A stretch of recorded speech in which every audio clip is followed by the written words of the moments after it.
तथागत गौतम बुद्ध, परम पूज्य बाबा साहब, इस धरती पे जन्मे सभी महापुरुषों को कोटि कोटि नमन करते हुए आज भारत की प्रथम महिला शिक्षिका राष्ट्रमाता सावित्रीबाई फूले, माता फातिमा शेख, कपूरी ठाकुर जी और इस देश में संविधान सभा में पहुंचाने वाले आज 29 जनवरी आज जोगिंदर मंडल जी का जन्मदिन है। तो उन चारों को ही जन्मदिन पे मैं कोटि कोटि नमन करता हूँ। मंचासीन माननीय डॉक्टर आर जोशी जी, मुख्य संरक्षक समता सैनिक दल, मुख्य संरक्षक SC ST OBC minority federation, जिसमें 30 लाख कर्मचारी काम करते हैं, मैं उन्हें भी जय भीम करता हूं।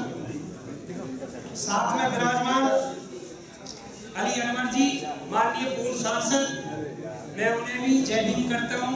और इस देश के कोने कोने से आए हुए सभी यहाँ पे भीम सैनिक और सभी हम मिलके भारत बना रहे हैं, सभी को मेरा क्रांतिकारी जय भीम। आज बड़ा हर्ष का उत्साह का दिन है, जो इतना बड़ा कार्यक्रम OBC महासभा के नेतृत्व में हो रहा है।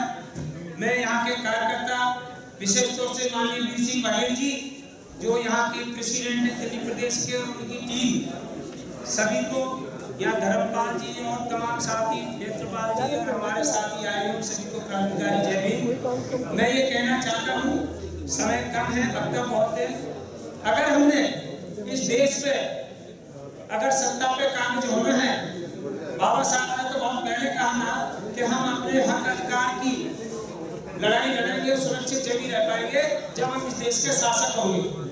हम इस देश के शासक थे, अब शासन से दूर हैं। तो SC ST OBC माइनॉरिटी जब तक एक मंच पे नहीं आएंगे, हम 24 में जो हम चाहते हैं कि हम सत्ता पे काबिज हो, वो असंभव सी बात है। हमें मिलकर काम करना होगा। हमारे चारों ये विभिन्न अंग हैं, हमें इनसे कहीं न कहीं कोई न कोई तो चूक हो रही है कि हम इकट्ठे एक प्लेटफॉर्म पे नहीं आ रहे। विचारधारा अलग हो सकती है, मगर हम कॉमन कोच की बात करें तो हमें इकट्ठे हो रहा होगा। हमारे हक अधिकार 54% आबादी होते हुए 27% पर टिके हुए, ये भी जब मंडल कमीशन लागू हुआ तो इस वजह से मिल गया, नहीं तो ये भी हमें मिलने का कहीं भी कोई दूर तक कोई संभावना नहीं है।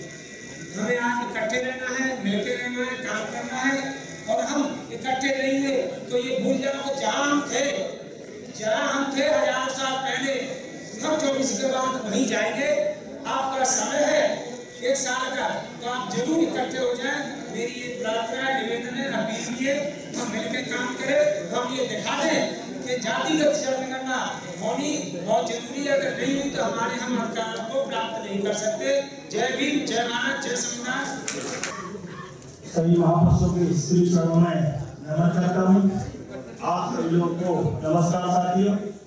काफी खामोशी है, मैं एक जो नारे लगाता हूँ, नारों के साथ में गूंज करेंगे साथियों। जय जवान जय किसान, जय OBC जय संविधान, जय जवान जय किसान, जय OBC जय संविधान। वोट हमारा राष्ट्र तुम्हारा, नहीं चलेगा नहीं चलेगा, वोट हमारा राष्ट्र तुम्हारा, नहीं चलेगा नहीं चलेगा। जो जुल्म की टक्कर में संघर्ष हमारा नारा है, जो जुल्म की टक्कर में संघर्ष हमारा नारा है। जय जवान जय किसान साथियों। आज दिल्ली देश की राजधानी में आप सभी एकत्रित हुए हैं। मैं मध्य प्रदेश से आप सभी लोगों के बीच में हूँ। आज हम जातिवाद जनगणना की बात करते हैं। आज सरकार हमारी आनंदोत्सव मना रही है, आजादी का उत्सव मना रही है, लेकिन ये दुर्भाग्य है हमारा कि किस हिसाब से मना रही है कि SC ST OBC आज भी अपने हक अधिकारों के लिए लड़ रहे हैं, उन्हें हक अधिकार नहीं मिल रहे हैं। आज डिजिटल का जमाना है, हमारे देश के प्रधानमंत्री कहते हैं डिजिटल इंडिया है। आज वही डिजिटल इंडिया में आज पशु पक्षी सेब की गिनती अगर हम गूगल में डालें तो गूगल में हमारे सेब पशु पक्षी जीव जंतुओं की गिनती मिल जाएगी। लेकिन दुर्भाग्य जाति के डॉक्टर का साथ के बाद में भी 1931 की वह जनगणना मिल रही है जब हमारा देश गुलाम था। अगर भारत में भी आज भी जातिवाद जनगणना उपलब्ध नहीं है, न ही हमारे डाटे हैं। किस हिसाब से सरकार ओबीसी के बारे में चिंतित है?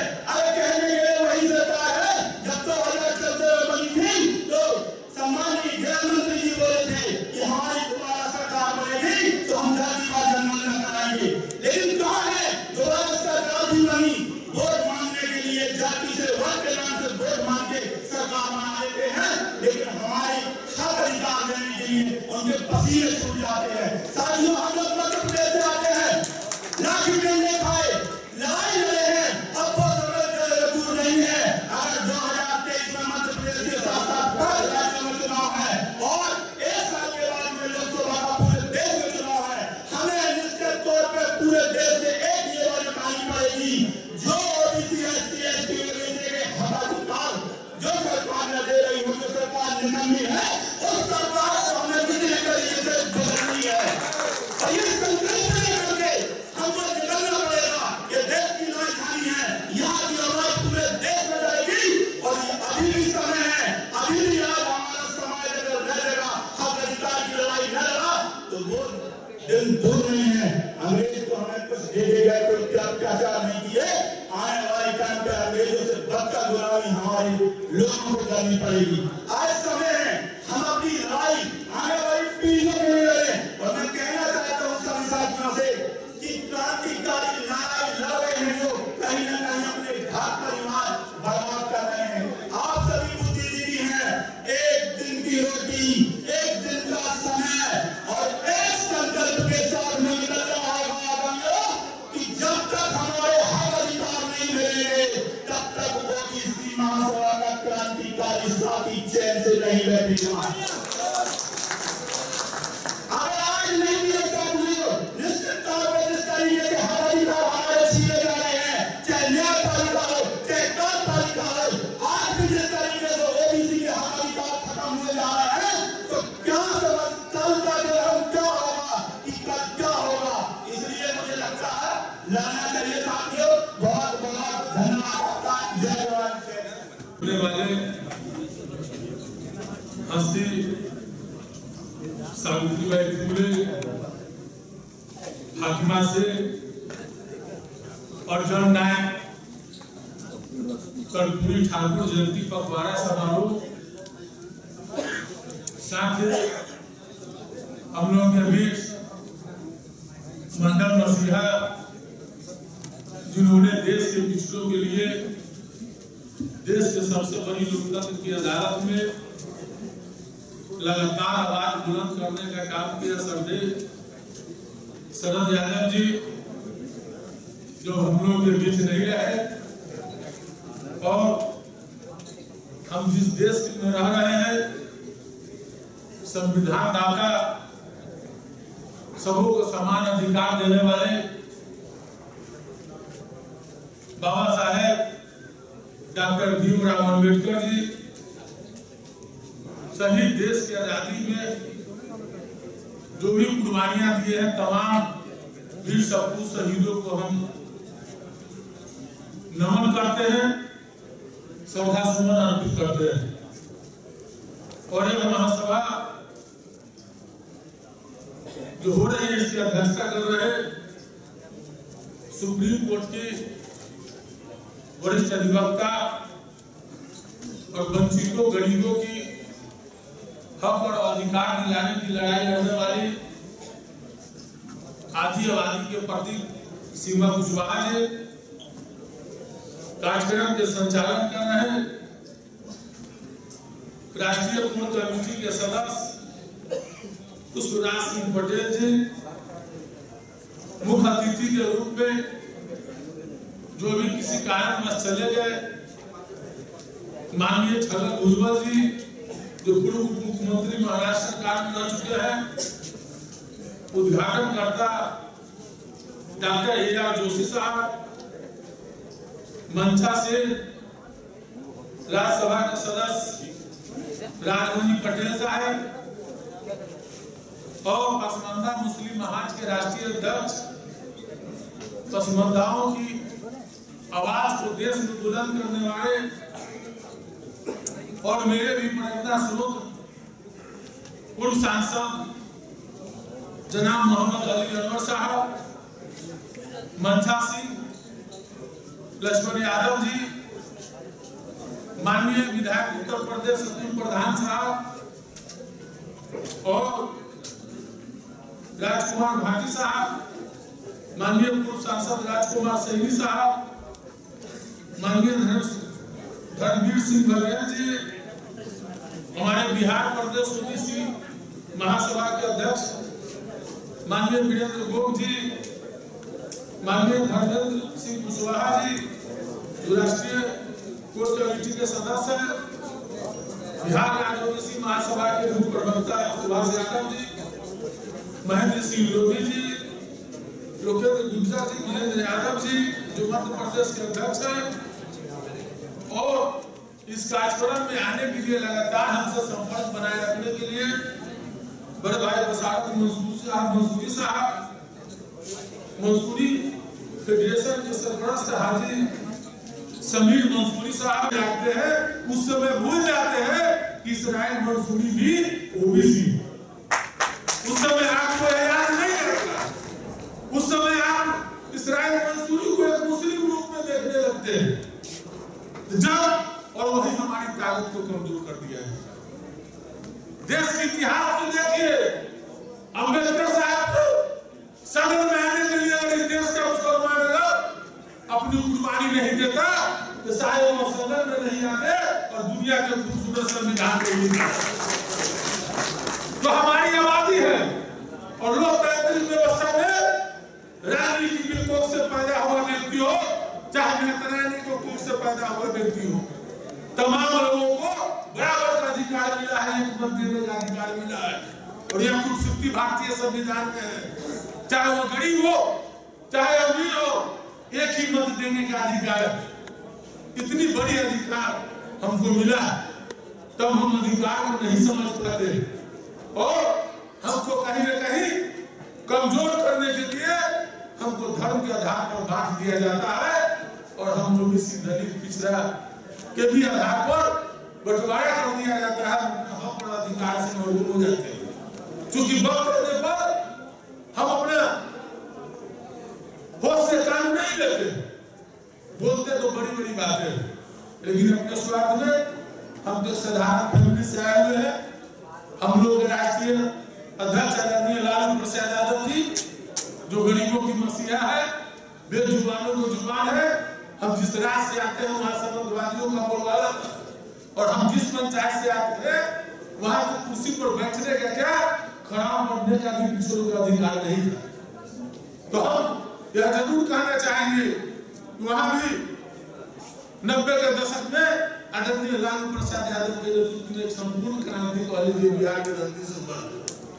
आज उस क्रांति का उपज है एक अति पिछड़ा मंसूरी समाज दुनिया का बेटा आज आपके बीच में मंत्री के रूप में खड़ा होकर के दिल्ली के काम कर रहा है।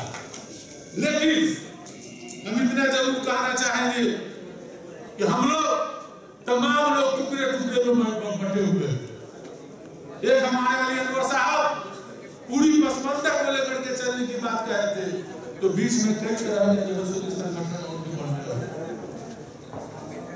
तो हम जब तक एकता में नहीं आएंगे, आज ओबीसी महासभा हमने देखे बड़ी अच्छा लगा, तो हमारे तमाम लोग अगर इस बैनर को मजबूत करें और इस बैनर का जो विचार है, जो हम कहना चाहते हैं देश के और समाज के लोगों को, जो अंतिम पंक्ति के लोग हैं, जो सत्ता से दूर है, वैसे व्यक्ति को जो हम संदेश पहुंचाना चाहते हैं, यह बैनर के तहत अगर हम लोग तमाम इस देश के जाने माने और है जो पिछले का बात करते हैं, अधिकार की बात करते हैं, अगर इस बैनर को मजबूत कर करके और हम खेत खलियान में, गांव में, जहां हमारे लोगों को बरगला करके, फुसला करके हम लोगों को तोड़ने की साजिश करता है, गुमराह करने का साजिश करता है, अगर एक बैनर तले अगर हम आवाज देंगे तो निश्चित तौर पर हमारी जितनी आबादी है, हम निश्चित तौर पर हमारा अधिकार मिलने का काम करें। लेकिन हम करते क्या है, अभी देश के आदरणीय प्रधानमंत्री नरेंद्र मोदी जी, हम बिहार की धरती में सुन रहे थे उनकी आवाज। वो पहले ऐसे राजनेता है जो खुलकर उन्होंने बोलने का काम किया कि हम अति पिछड़ा का बेटा है। यह बोलने का काम किया, समझने की जरूरत है। अति पिछड़ा हो जाना ही, उस समाज में पैदा ले लेना ही, अति पिछड़ा और अति पिछड़ा नहीं हो सकते हैं। आपका विचार क्या है, इस पर निर्भर करता है कि आप पिछड़ा हो सकते हैं कि नहीं। कोई होली के घर के में पैदा अगर होगा तो वह होली नहीं हो सकता है। संत के घर संत का बेटा संत नहीं हो सकता है, उसमें विचार ऐसा है कि नहीं, ये समझने की जरूरत है। इसलिए आज हमारे जो अति पिछड़ा के नाम पर जो देश के प्रधानमंत्री बने हुए हैं, उनको समझने की जरूरत है। वो सामंतोड़ ब्राह्मणवादी व्यवस्था को इशारे पर चलने का काम करते हैं, उनसे पिछड़ा का कभी कल्याण नहीं हो सकता है।